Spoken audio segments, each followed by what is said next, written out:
అప్పటిదాకా తీసుకురావడం అది పెరుమాళ్ళ సంకల్పం, భాగవతుల యొక్క అనుగ్రహం. అందువల్ల ఇలాంటి కార్యక్రమాన్ని మనం 100వ రోజుకి వచ్చాం. ఈరోజు ఇన్సిడెంటల్గా యుద్ధకాండలో 100వ సర్గకు వచ్చాం. ఏమిటండి నూరు? ఈ నూరుకు ఒక విశేషం ఉంది, చూద్దాం. నూటికి విశేషం ఏంటో మనం చూద్దాం. నేను ఇక్కడికి వచ్చి సంపత్కుమారేశ్వర స్వామి వారిని సేవించుకొని పెరుమాళను సేవించుకున్నప్పుడు ఆయన చెప్పారనమాట, మా స్వామివారికి మా పెరుమాళకు ఒక గొప్పదనం ఉందండి అని అక్కడ చూపించారు. శ్రీవత్సవక్షసం శ్రీశం శ్రీలీలం శ్రీలోలం శ్రీకరగ్రహం శ్రీవంతం శ్రీనిధిం శ్రీధ్యం శ్రీనివాసం భజేనిషం అని అక్కడ పెరుమాళ ముందు ఉందన్న. అది చూసిన తర్వాత 8 శ్రీలు వచ్చాయి. దానిలో ఈ పెరుమాళను సేవిస్తే పద్ధతి చెప్పారు. ప్రతి లక్ష్మీవారం లక్ష్మీవారం పూజ చేస్తే లక్ష్మీ అనుగ్రహం కలుగుతుంది, అష్ట ఐశ్వర్య కలుగుతాయి, అష్టలక్ష్మి అనుగ్రహం కలుగుతుంది అని చెప్పారు. మనకందరికీ అష్టలక్ష్ములు అంటే తెలుసు. ఆదిలక్ష్మి, ధనలక్ష్మి, ధాన్యలక్ష్మి, సంతానలక్ష్మి, విద్యాలక్ష్మి, జయలక్ష్మి, ధైర్యలక్ష్మి మనకి తెలుసు. ఇవన్నీ ఇలాగే అష్ట ఐశ్వర్యాలు అంటే కూడా మనకి తెలుసు. అష్ట ఐశ్వర్యాలు అంటే మనకి తెలిసింది ఏమిటి అంటే ధనము, ధాన్యము, సంతానము, విజయము, పదవి, ధైర్యము, జయము, ఇవన్నీ అంటే ఇవన్నీ మనకి. అంటే సంతానం అంటే మంచి సంసారం అని అర్థం. సంతానం అంటే వట్టి సంతానం అని కాదు. సంతానం అంటే భార్య, బిడ్డలు, మొత్తం సంసారం అంతా మంచిగా ఉంటే సంతానం బాగున్నట్టు లెక్క.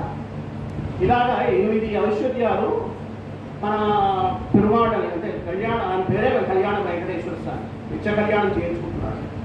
ఆయన కళ్యాణ వెంకటేశ్వర స్వామి లక్ష్మీదేవితో పాటు సేవిస్తే ఈ అష్టైశ్వర్యాలు కలుగుతాయి అన్నారు.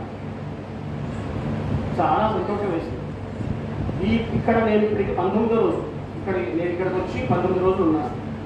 ఈ అష్టైశ్వర్య మనకి రామాయణంలో కానీ, లేకపోతే మన ఆచార్య పురుషుల్లో కానీ, లేకపోతే పరాశరుడు కానీ, వ్యాస మహర్షి కానీ ఐశ్వర్యం అంటే లౌకిక ఐశ్వర్యము ఒకటి మనకందరికీ తెలుసు. ఇప్పుడు ధనము, ధాన్యము, విద్య, సంపత్తి ఇవన్నీ. ఇవే కాకుండా మనకి మరొక ఐశ్వర్యాన్ని చెప్తూ ఉంటారు. శ్రీమంతుడు అంటే పరమాత్మ, శ్రీ కలిగిన వాడు అని అర్థం. శ్రీమన్నారాయణ ఆయనకి అడ్రస్ ఇందాక మనం అనుకున్నాం చూసారా, అఖిల భవన జన్మస్థేమ భంగాది దీరే అని చెప్పుకున్నాం. ఆ అఖిల భవన జన్మస్థేమ భంగాది దీరే అంటే అర్థం తర్వాత చెప్పుకున్నాం. తర్వాత ఎప్పుడైనా ఇవాళ రేపు అంటే జన్మాద్యస్య యతః అని ఒక బ్రహ్మసూత్రం ఉంది.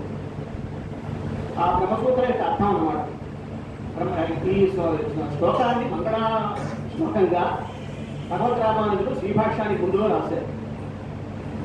దానిలో ఆఖరి చెప్తున్నాను, భగవత్ భావపరస్పరం చేముషి భక్తి రూప అని చెప్పి బ్రహ్మణి శ్రీనివాసే అని చెప్తారు. ఇప్పుడు ఎక్కడైనా మనం ఏ ఆఫీస్కి వెళ్ళినా, లేకపోతే ఏ ఇన్స్టిట్యూషన్కి వెళ్ళినా మనకి ఏమిటి కావాలి అంటే వాళ్ళు ముందు 2 అడుగుతారు. నీ పేరేమిటయ్యా, నీ అడ్రస్ ఏమిటి, నువ్వు ఎవడో కేర్ ఆఫ్ అంటే సన్ ఆఫో, వైఫ్ ఆఫో, హస్బెండ్ ఆఫో ఏదో రాయాలి. ఈయన మన వారికి తల్లి తండ్రి లేరు. మన పెరుమాళ్ళకి శ్రీనివాసుడికి తల్లి తండ్రి లేరు. నివాసమా తెలియదు.